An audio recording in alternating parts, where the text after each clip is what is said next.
Juan Kapitulo 6, versikulo 35. Si Jesus miingon kanila, "Ako mao ang pan nga naghatag sa kinabuhi. Ang muari kanako dili nagayod gutomon, ug ang mutuo kanako dili nagayod uhawon." Pan sa kinabuhi. Maglikon unta sa mong pagtuo, ug gagaka kami sa pagtuman sa imong mahal nga kasuguan. Ang ginuman na kaninyo, Santos ng Ebanghelyo sumala ni San Lucas. Unya may usa ka Fariseo midapit kang Jesus pagpangaon. Usa miadto si Jesus sa balay sa Fariseo, nagiksalo kaniya. Niadtong lungsura, may usa ka babaeng daotag kinabuhi. Sa pagkadungog nga si Jesus nagkaon dito sa balay sa Fariseo, miadto siya dala ang usa ka tibod nga alabastro na puno sa pahumot. Samtang diha sa luyo ni Jesus dapit sa tiilan, mihilak siya ug nahumod sa iyang mga luha ang mga tiil ni Jesus. Unya gipahira niya sa iyang mga buhok ang mga tiil ni Jesus ug gihagkan, gibubuan sa pahumot. Pagkakita ni ini sa mga Fariseo na nagdapit kay Jesus, miingon siyang kaugalingon, kung kining tawhana, tinuod pa nga propeta, makaila unta siya kung kinsa kanang babae nga mihikap kaniya, ug unsa kadautan ang iyang kinabuhi. Apan maingon si Jesus kaniya, "Simon, aduna ko'y isulti kanimo." Si Simon mitubag, "Sige magtutudlo, sultihi ako." May duha ka tawo nga nakautang sa usa ka tigpahulam og kwarta. Maingon si Jesus, ang usa nakautang og 500 ka denaryo, ang usa 50. Apan kay silang duha dili man magkabayad, ipapas na lamang ang ilang utang. Karon, kinsa man sa duha nalabaw nga nahigugma sa nagpahulam kanila? Sa hunang-huna mitubag si Simon, kadtong dakog utang. Husto ang imong tubag, mato ni Jesus.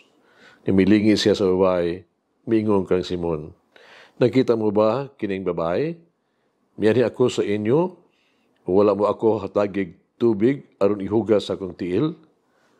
Apan, ihugasan niya ang akong tiil sa iyang mga luha, kipahiran sa iyang buhok. Wala mo ako hagke sa imong pagdawat kanako. Apan, nagpunay siya halok sa akong mga tiil, sukad pa sa akong pag-abot.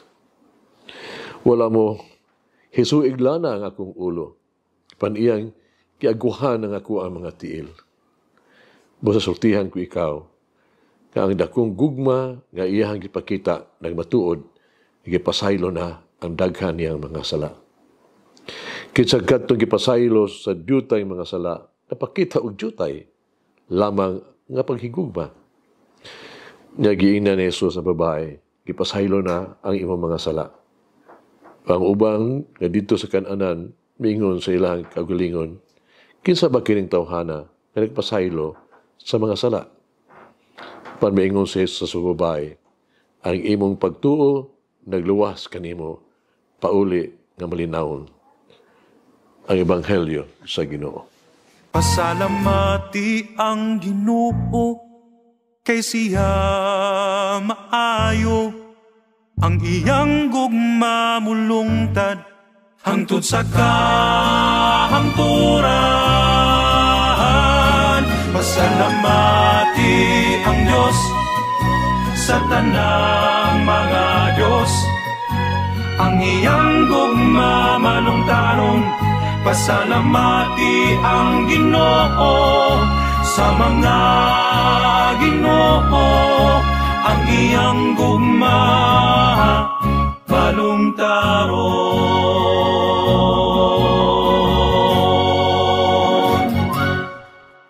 Si Simon nga Fariseo, may abi-abi kang Jesus.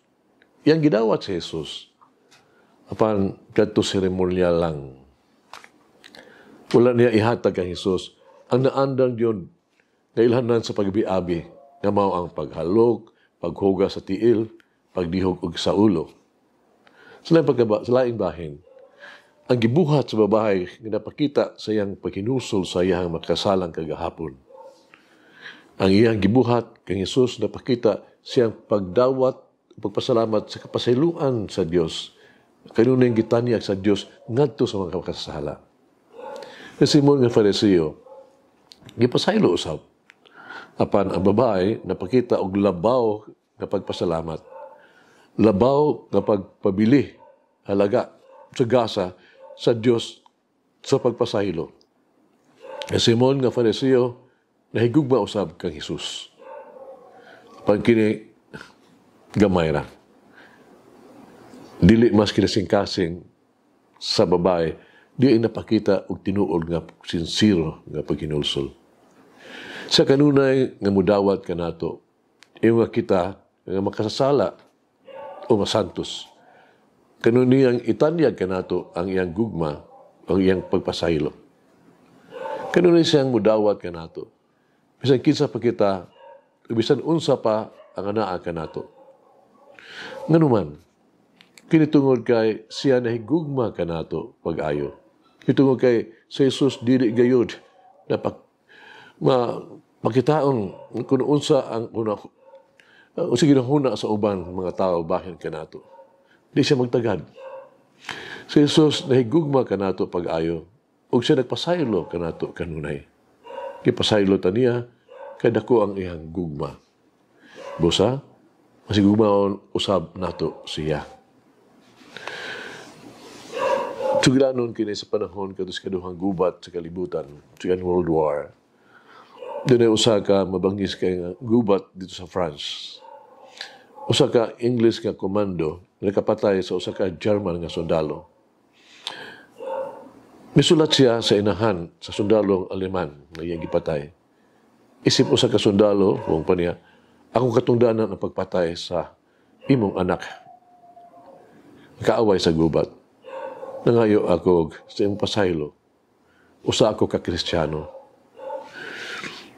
Kung matapos na kining gubat, ako pahimuslan ang kagayunan na magkikita kanimo o mangayo sa imong pasaylo. Pila ka bulang nga milabay, ang inahan, misulat og balik ngadto sa Ingles nga sundalo nga nakapatay siyang anak. Pung pa niya ang akong kasing-kasing, kinahanglan kong mapasaylo, bisan pa kung imong gipatay ang akong anak. Ako usab ka Kristohanon. Kung kita mabuhi kuman sa gubat, adto sa Germany, ari, bisitay ako pung pa niya. Dito ikaw, makapuli ka sa akong anak, sa akong panimalay, o sa akong kasing-kasing. Hagit sa kinabuhi. Kinsa katong kinahanglan natong pasayloon. Kinsa katong kinahanglan nga ako sa mga ipasaylo. Magampo kita. Among Ginoong Hesus Kristo, among magtatabang o among mananambal. Nagbasol kayo ako. Napasakitan ikaw. Sorry kaayo, nagiluiban tika. Palihog pasilo ako sa akong pagkadili masinugtanon o garbo. Pasilo ako sa kuang pagpihig, sa kuang pagkadili matunuuron o dili matinadanon. Palihog pasilo ako, akong minahal na Ginoong Hesus. Tulira ang ako mga sayo. Liguna ako batok sa mga tentasyon. Limpihi ako ang mga liho. Limpihi ako ang kasing-kasing ng ako ang mga hunang-huna. Ibalik ako sa imong mahigugmaon, makaluwas na pag-atiman. Amen. Now may they guide me to be a friend to all, no matter what kind of life they may lead. Malangin ang Diyos magagahong sa tanan, Amahan, Anak, Espiritu Santo. Amen. May the Lord of the divine mercy bless us all, heal us from all diseases and suffering. Ayun unta niya kita, tanang mga sakit na sa lawas o sa kalag, body and soul. In the name of the Father, the Son, and of the Holy Spirit. Jesus, I trust in you. Amen. Whoever eats the bread of life will never hunger, says the Lord. Kay galaan inyong nabati ang pagpaambit ug hamubong pamalandong sa pulong sa Dios pinaagi sa tulumanon. Pan sa kinabuhi nga gidumala ni Monsignor Daddy Silva. Hangtod na usab sa sunod higayon, daghang salamat.